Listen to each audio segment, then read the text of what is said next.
질그릇같이 연약한 저희들이 이 시간 지나간 한 주간을 돌아보며 하나님 앞에 우리의 모든 허물과 죄악을 회개하옵나이다.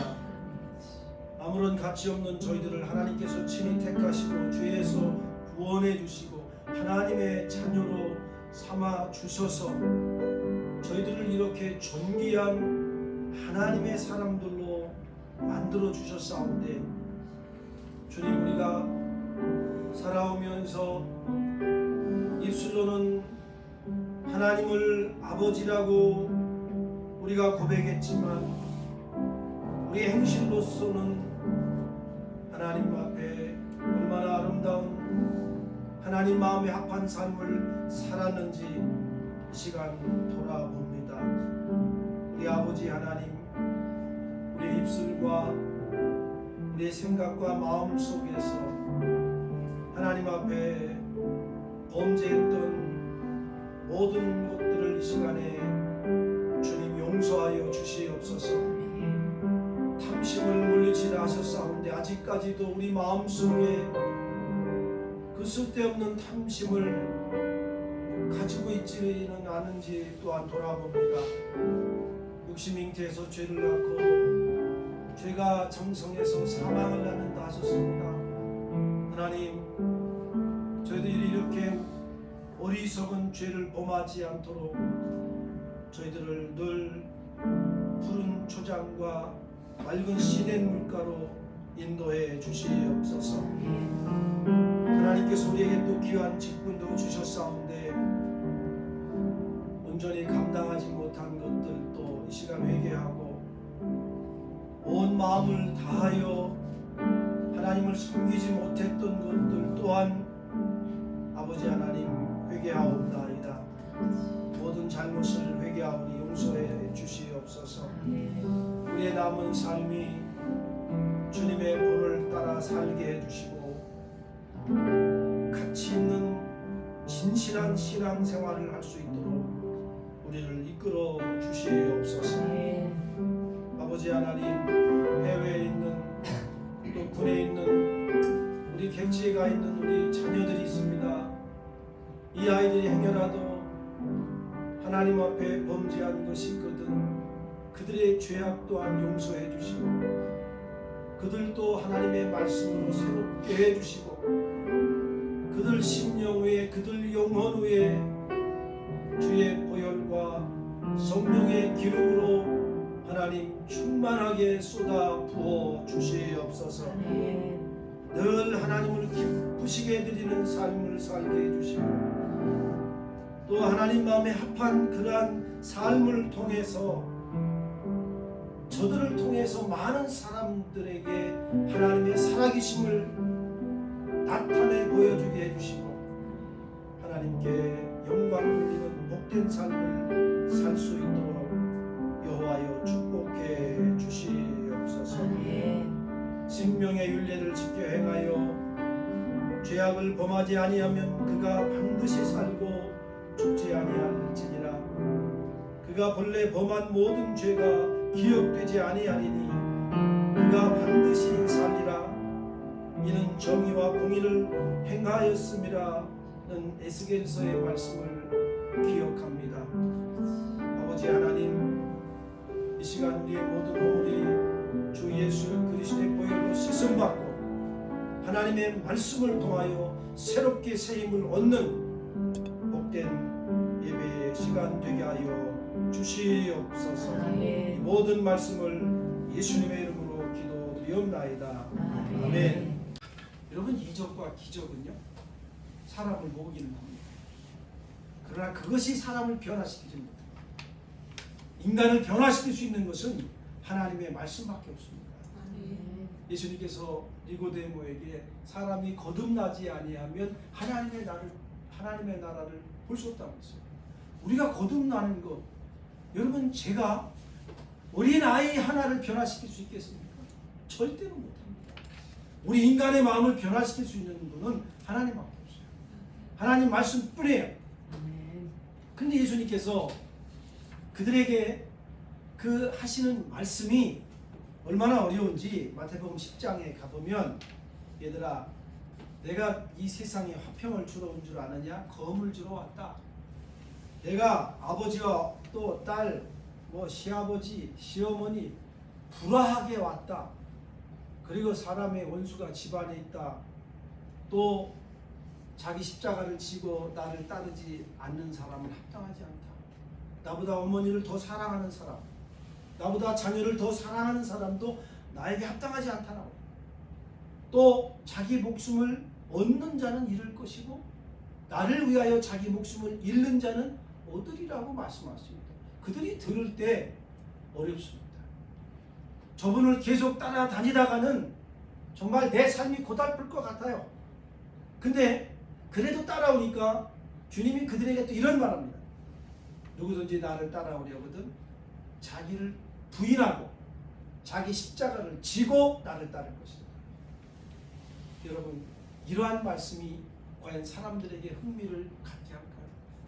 여러분, 오늘 전 세계 교회의 공통적인 현상이 교회에서 죄를 말하지 않습니다. 회개를 말하지 않아요. 그저 축복, 흥미있는 이야기, 심리학적인 이야기. 여러분, 심리학 이야기 들으려고 오늘 여기 오셨나요? 우리는 하나님의 말씀을 듣기 위해서, 하나님을 예배하기 위해서 여기 왔습니다. 하나님의 말씀만이 우리를 변화시킬 수 있습니다. 주님의 가르침이 어렵습니다. 교회도 흥미있는 이야기를 하면 사람들이 오고, 죄와 회개를 이야기하면, 경건을 이야기하고 의를 이야기하면 사람들이 흥미를 잃고 교회를 나오지 않습니다. 예수님의 가르침이 바로 이런 거예요.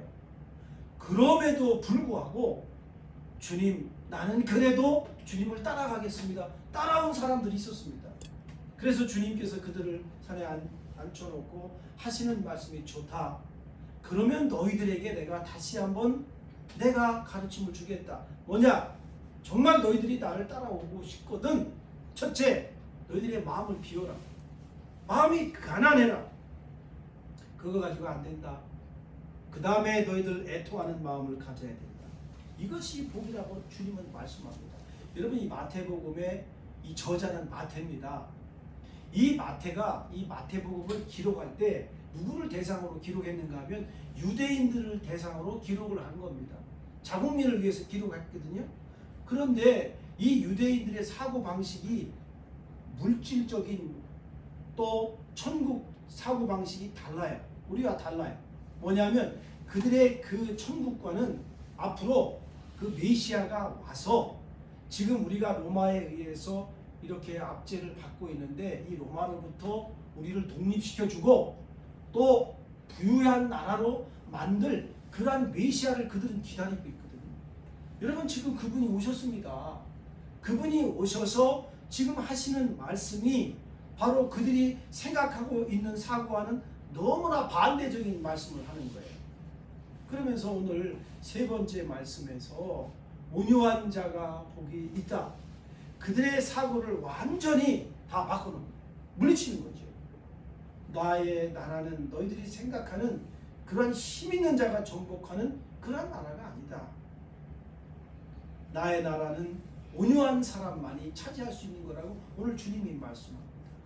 여러분, 오늘 이 말씀이 온유한 자는 복이 있다라는 이 말씀이 우리에게 너무나 큰 교훈을 주는 말씀인데, 혹시라도 내가 아직도 나는 힘이 있어, 난 능력이 있고 내 자신의 주장만을 내가 고집하고 있지는 않은지 자문해 봐야 돼요. 세상과 똑같이 나의 권리만을 나는 지금도 주장하고 있지는 않은지, 또 왜 내가 저 사람들처럼 자기 이익을 챙기지 않고 왜 난 이렇게 바보처럼 늘 살아야지? 왜 나는 늘 이렇게 예수 믿는다는 것 때문에 늘 손해를 보며 살아야지? 여러분, 이런 자괴감을 혹시 가지고 있습니까? 오늘 이 말씀을 통해서 예수님이 우리 이러한 것들을 전부 다 뒤집어 놓는 말씀입니다. 뭐냐면, 너희 대복교회 성도들아, 나의 자녀들아, 너희는 세상과는 본질적으로 다른 존재들이라는 거예요. 할렐루야. 아멘. 너희는 새로운 피조물이고 너희들은 항상 새 사람이라는 것을 잊으면 안 된다. 혹시라도 너희들 세상이 말하는 크고 힘이 있어야 된다고 생각한다면 그건 잘못된 거예요. 여러분, 오늘날 교회가 똑같습니다. 교회가 커야 되고 조직체가 있어야 돼요. 그래야 뭐 힘이 있어서 세상을 대항한다고 합니다. 그래서 교회도 천주교, 불교 상관없이 다 연합하자는 거예요. 그게 뭐예요? 에큐메니칼이라는 운동이에요. 여러분, 예수 그리스도 이외에는 그 어떤 신도 없습니다. 예수 외에는 우리에게 구원받을 만한 이름을 주신 적도 없습니다. 하나님만이 우리에게 예수 그리스도를 통해서 나를 변화하고 세상을 변화시킬 수 있는 그런 능력을 주셨어요. 여러분, 하나님의 방법은 작은 것을 통해서 당신의 역사를 이루시는 분이십니다. 여러분, 그 기드온의 300명 용사를 보세요. 자, 전쟁을 하기 전에 그 기드온이 용사를 모집합니다. 22,000명이 왔습니다. 내가 가서 싸우겠습니다. 근데 하나님께서 그 기드온을 통해서 너무 많다는 거예요. 추리라는 거죠. 그래서 추리입니다. 뭐 추리는 방법이 이제 성경에 나옵니다만 다 추려요. 그리고 마지막 추릴 때 그 물을 한번 먹게 해봐라. 손으로 이렇게 떠서 먹은 사람들이 300명이에요. 하나님께서 그들을 따로 세워라. 그래서 그 300명을 뽑아서 전쟁에 나가서 대승을 거두게 하시거든요. 이게 하나님의 영적인 방법이에요. 세상은 힘이 있는 자들 때문에 이 세상이 돌아가고 존재한다고 그들은 생각합니다. 아닙니다. 절대 아닙니다. 이 세상의 주인은 하나님입니다. 아멘. 하나님이 다스리십니다. 그분이 우리의 또 주인이십니다. 이 세상 삼라만상 모든 인생도 하나님의 뜻을 따라서 움직여질 뿐이에요. 그분이 모든 주권을 가지고 계십니다. 또 하나는 하나님께서 이 세상에 정말 아주 창궐에 있음에도 불구하고 심판한다는 것입니다. 소돔과 고모라 성을 통해서 아브라함이 하나님 앞에 기도하는 것을 보세요. 하나님, 이 성에 의인 10명이 있으면 멸하시겠습니까? 아니다. 내가 저기 10명만 있어도 내가 저 성을 멸하지 아니하겠다. 지금 이 세상이 아무리 악하다 할지라도 하나님이 보시기에 그 의인 10명이 있습니다. 그 10명이 있기 때문에, 그 의인들이 있기 때문에 하나님이 보존해 주시는 거거든요. 이게 예수님께서 오늘 우리들에게 말씀하시는 게 그거예요. 힘이 있어서 이 세상이, 힘 있는 자들이 절대로 이 세상을 움직이고 그들이 다스리는 게 아니라는 거예요. 또 힘이 있어야 모든 것을 다 차지할 수 있다라는 이러한 논리도 아니라는 거죠. 자, 우리 주님의 오늘 이 가르침을 보면 이 8가지 이 팔복 가운데서 이 복의 순서가 굉장히 논리적 관계라는 거예요. 뭐냐면 복의 가장 기초가 되는 것이 마음의 가난이에요. 마음이 가난해야 돼요. 왜냐하면 내가 마음이 가난해야 내 안에 있는 죄를 발견하게 됩니다. 그래서 이 자신의 죄를 발견한 사람은 거기에 멈추지 않습니다. 그 죄 때문에 슬퍼하죠. 애통해하지 않아요. 그러니까 마음이 심령이 가난한 사람은 내 안에 있는 형편없는 이런 죄덩어리들을 발견하면서 정말 굉장히 아파하면서 이렇게 또 한 단계 나가거든요. 그러니까 애통이라는 것은 원초적이면서 근본적인 영이에요. 그래서 이 마음이 가난해서 죄를 발견하고 또 그것 때문에 애통해야 한 사람만이 오늘 본문의 3번째 온유의 단계로 나갈 수 있는 거예요. 여러분, 이 산상수훈의 이 복은요, 오늘 이제 설교 제가 이제 올 여름에 이렇게 좀 계속 할 건데 갈수록 어렵습니다. 더 난해하고요. 또 슬픈 거는 우리를 너무 비참하게 합니다. 그리고 내 자신에 대해서 굴욕감을 느끼게 해요. 왜 그런가 하면 하나님의 말씀이 나를 비춰볼 때 오늘 이 하시는 말씀이 정말 내가 과연 이러한 단계에 이르렀는가. 보세요. 이 애통의 단계까지 온 사람만이 자신의 무력함을 발견하게 돼요. 나는 최선을 다하지만 내 힘으로는 그 어떤 것도 할 수 없다라는 것을 고백할 수 있게 되는 거예요. 그래서 나의 이 무력한 또 이런 죄 때문에 정말 내 자신이 얼마나 비참하다는 사실을 발견하게 되는 거예요. 그래서 여기까지 온 사람이 고백할 수 있는 게 나는 곤고한 사람이구나. 누가 나를 이 사망의 몸에서 건져낼 수 있을까? 예수님이 이러한 사람들에게 복이 있다는 거예요. 자, 여러분, 여기서부터 여러분 이제 잘 귀를 기울여서 더 들을 수 있기를 바랍니다. 뭔가 하면 우리는 이 지점에서 이 온유 단계 지점에 오면 다른 사람에게 내가 가졌던 관심이 나에게 바뀌게 됩니다. 집중되게 됩니다. 그래서 내 자신을 바라보면서 내가 나 스스로 비참함을 느끼고 슬퍼하고 애통하는 거예요. 그래서 하나님, 정말 저라는 존재가 바로 이러한 존재였습니다. 슬퍼하거든요. 근데 문제는 다른 사람이 나를 정죄할 때 과연 내가 그 사람이 나를 정죄하는 것을 내가 수용할 수 있겠는가? 이게 더 어렵다. 이것 때문에 내가 더 굴욕감을 느끼는 거예요. 저 사람이 뭔데 나에 대해서 말이죠. 이렇고 저렇고 한단 말이에요. 과연 나는 그것을 그냥 내버려 둘 수 있겠는가? 내가 나를 정죄하는 것은 괜찮습니다. 그런데 남이 나를 정죄할 때 이것이 바로 이 온유한 지점에서 취급되는 문제예요.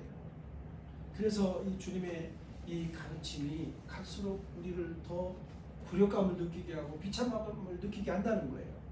정말 이 온유의 단계까지 온 사람은 다른 사람이 나에 대해서 그렇게 정죄할 때 받아들인다는 거예요. 자, 보세요. 여러분, 사도 바울은 똑똑한 사람입니다. 그는 학벌 좋지요. 정말 출신이 너무 좋은 사람이에요. 그럼에도 불구하고 고린도 교인들이 얼마나 사도 바울을 비방하고 불친절하게 대하고 얼마나 이러쿵저러쿵 했는지, 그럼에도 불구하고 바울은 그들에 대해서 어떤 비판을 하지 않습니다. 스데반이 돌에 맞아 죽을 때 사도 바울이 사도행전에서는 스데반의 죽음을 마땅히 여겼다고 했어요. 저 사람 죽는 거 당연한 거라고 그렇게 생각했거든요. 살기가 등등했다고 했어요. 그러한 바울이 하나님을 만나고 그가 변화되어서 이제 온유의 단계까지 오니까 정말 그가 돌에 여러 번 맞고 40의 감한 매를 3번이나 맞고 자기가 고백하잖아요. 그럼에도 불구하고 나는 날마다 죽는다고 고백하죠. 이게 바로 이 온유의 단계까지 온 사람이 고백할 수 있는 거예요. 여러분, 이 온유라는 것은 처음부터 타고난 성품이 아닙니다. 생리적으로 온순한 사람이 있습니다. 그게 온유 아닙니다. 여러분, 온순한 사람이 살인죄를 범해서 감옥에 가나요? 아니에요. 그거. 온유는 인격이나 인물됨의 연약성도 아니에요. 화가 났을 때 참는 것도 그것도 온유가 아닙니다. 우리가 성경을 통해서 온유한 사람의 모습을 발견하는 사람은, 이 온유한 사람은 하나님의 진리의 말씀을 굳게 믿는 사람이에요. 그래서 이 진리의 말씀을 위해서 목숨을 버릴 수 있는 상황이 온다면 버리는 사람이에요. 순교한다는 것은 바로 이러한 온유한 영을 가지고 있기 때문에 순교할 수 있는 거예요. 그래서 이 참된 온유가 그럼 뭐냐? 참된 온유가, 이건 나의 태도와 나의 행동이에요. 이건 나 자신에 대한 자세예요. 또 다른 사람들에 대한 관계에 있어서의 나의 태도의 표현이기도 합니다. 사람이 가난해지지 않고 애통해하지 않고는 결코 이 온유의 단계에 올 수 없습니다. 이 죄성 때문에 가난한 심령이 오고, 가난한 심령 때문에 이 내 속에 있는 죄를 발견하게 되고, 그것 때문에 슬퍼하고, 또 거기에 대해서 한 단계 나갈 때 바로 이 온유 단계에 오면 내가 가지고 있었던 그러한 교만함을 버릴 수 있는 거예요. 내가 그동안에 상당히 자랑했던 것들, 이것을 버릴 수 있는 거예요. 바울이 자기가 가지고 있었던 자랑할 만한 이 모든 것을 자기는 배설물로 여긴다고 했습니다. 내가 그동안에 이것을 굉장히 큰 프라이드로 가지고 있었는데 그것을 버리는 거예요. 여러분, 오늘의 심리학은 뭡니까? 자기를 드러내라 그래요. 자기를 강력하게 주장하라고. 이게 뭡니까? 자아의 신격화입니다. 나의 이익을 위해서 오직 자기 관심, 자기 중심적이에요. 근데 이 온유의 단계에 오면 이러한 것들이 얼마나 부질이 없는가를 우리는 알게 됩니다. 우리나라 사람들이 좋아하는 말이 있습니다. 어디 어디 출신이라는 말을 좋아합니다. 저는 충청도 출신 아닙니다. 여러분, 출신? 그게 우리에게 무슨 의미가 있습니까? 바울은 하나님의 아들이신 예수님이 어디 출신인지를 빌립보서 2장에서 이렇게 말합니다. 그는 근본 하나님의 본체라고 말해요. 예수님의 출신은 하나님이에요. 하나님이심에도 불구하고 자기를 비워 종의 형체를 가지고 사람들과 같이 되었다. 그리고 사람의 모양으로 나타나서 자기를 낮추시고 죽기까지 복종했다. 그리고 십자가에서 죽었다고 말해요. 그래서 사도 바울은 우리에게 너희가 이 마음을 품으라는 거예요. 그리스도 예수의 마음을 품으라. 우리가 예수의 마음을 품게 되면 내 자신에 대해서 민감하지 않습니다. 아무 때나 방어적인 자세를 취하지도 않습니다. 또 자신에 대해서도 연면하지 않습니다. 자기를 불쌍히 여기지도 않아요. 다만 하나님께서 자기를 불쌍히 여겨 주시기를 바랄 뿐이에요. 여러분, 넘어진 사람이 또 넘어질 것을 두려워할까요? 넘어졌는데 뭘 두렵겠어요? 무슨 말인가 하면, 정말 온유한 사람은 하나님과 다른 사람이 나를 어떻게 하든 그에 대해서 생각하는 말을 고맙게 여깁니다. 이것이 바로 온유의 본질이에요. 그래서 성경에서 우리에게 이 온유의 모범을 가장 잘 보여주시는 분은 예수님입니다. 예수님께서 사도 베드로는 이렇게 말합니다. 예수님이 욕을 당하실 때 맞대어 욕하지 아니하셨다. 그리고 고난을 당하실 때 위협하지 아니하셨고, 그 모든 것을 공의로 심판하시는 하나님께 맡겼다라고 말씀해요. 그래서 우리가 이 온유의 단계에 오면 여러분, 억울한 일 하나님께 맡길 수 있기를 바랍니다. 여러분의 문제 하나님께 맡겨야 됩니다. 여러분, 장래의 문제, 장래 전체 맡기십시오. 나를 힘들게 했던 사람들까지도 하나님께 맡길 수 있기를 주의 이름으로 축원합니다. 여러분, 히브리서 10장 30절에 말씀합니다. 원수 갚는 것이 내게 있다. 내가 갚으리라. 또 시편 37편에서는 내 길을 여호와께 맡기라고 해요. 맡겨라. 그를 의지하면 그가 이루신다. 그리고 여호와 앞에 잠잠하고 참고 기다려라. 자기 길 영통하며 악한 꾀를 이루는 자 때문에 너희들 불평하지 말라. 이렇게 할 때 주님이 오늘 온유한 자가 받을 수 있는 게 바로 땅을 기업으로 받을 것이라는 거예요. 이게 또 다른 해석을 하면 이 단계까지 온 사람은 바로 항상 만족하는 사람이에요. 아무것도 가지고 있지 않습니다. 그럼에도 불구하고 만족하는 거예요. 그래서 고린도후서 6장 9절로 10절에 무명한 자 같으나 유명한 자예요. 죽은 자 같으나 보라 우리가 살아있고 징계를 받는 자 같으나 죽임을 당하지 아니하고 근심하는 자 같으나 항상 기뻐하고 가난한 자 같으나 많은 사람을 부유하게 하고 아무것도 없는 자 같으나 모든 것을 가진 자로다. 이 사람이 바로 땅을 기업으로 받은 사람입니다. 사랑하는 여러분, 그렇다면 이제 결론이 이겁니다. 목사님, 그럼 과연 내 힘으로 이 온유의 단계에 갈 수 있겠습니까? 못합니다. 내 힘으로 절대 안 됩니다. 성령의 능력을 입어야 합니다. 성령의 힘을 입지 않고서는 내가 마음이 가난해질 수도 없고 애통의 단계로 갈 수도 없고 이 온유의 단계로 역시 갈 수가 없어요. 왜 우리가 성령을 사모해야 되고 왜 우리가 성령 충만하게 해달라고 기도해야 됩니까? 바로 이러한 것들 때문에 그래요. 우리에게 성령이 충만하게 임할 때 성령의 능력이 임할 때 나는 할 수 없지만 내 안에서 역사하시는 그 성령님께서 나를 마음이 가난한 자로 만드시고 애통하는 사람으로 만드시고 바로 이 온유한 사람으로까지 우리를 만드신다는 사실이에요. 다 따라하겠습니다. 하나님 아버지, 성령의 충만함을 부어주옵소서. 성령의 충만함을 부어주옵소서. 나를 온유한 사람으로 만들어 주시옵소서. 나를 온유한 사람으로 만들어 주시옵소서. 기도하겠습니다. 살아계신 우리 아버지 하나님, 마음이 가난하고 애통해하며 온유한 사람이 될 수 있는 것은 우리의 힘으로 될 수 없다는 사실을 잘 알고 있습니다.